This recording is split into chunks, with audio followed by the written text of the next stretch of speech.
So to make progress practicing and making sure that you're learning a whole piece equally, you can use these little post-it notes. You can buy them separately, or you can just buy a standard one and cut it up. So the first thing I would do is, so let's call this day one, is start at the start and practice properly a section of that music.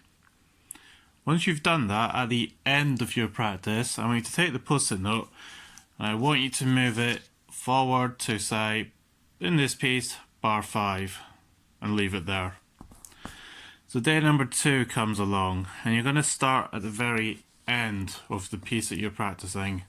You're going to start on the last note or the last chord in this case, and then you can go back a bar at a time, a beat at a time, whichever is going to be more effective from you. And then you're going to stop, you're going to pick up that post-it and you're going to put it back at the end of the phrase, or back as far as you got.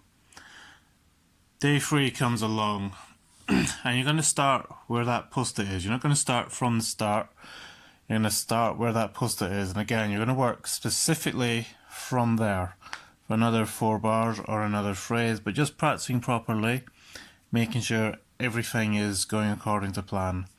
Then at the end of that day, you're going to pick up that post-it and put it another few bars along, or at the start of the next phrase, that kind of thing.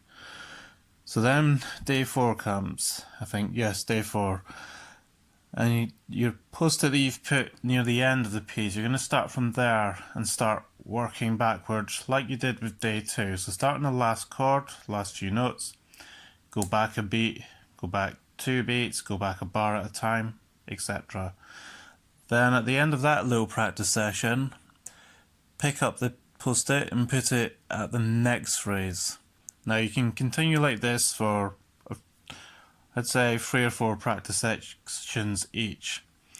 Now during that time, with your post-its, you're going to find there are 1 or 2 bars that, even though you're working on it, are still quite tricky. So you're going to take one of your post-its and you're going to put it diagonally through the bar. So in this piece, I've just picked up 1 or 2 bars that one of my pupils were having problems with. So you'll see bars that they need to work with. So on this specific day, this will be day 6 or 7, you're just going to work on the bars that have a post-it scribbled through them.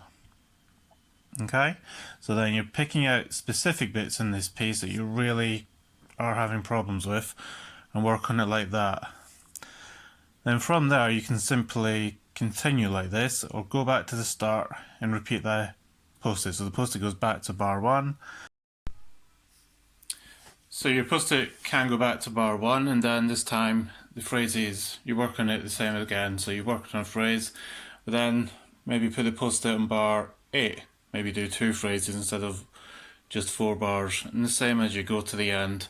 You start at the end, you work through 2 phrases this time perhaps, and then you're gradually just getting closer and closer to working through the whole piece, but in a logical manner.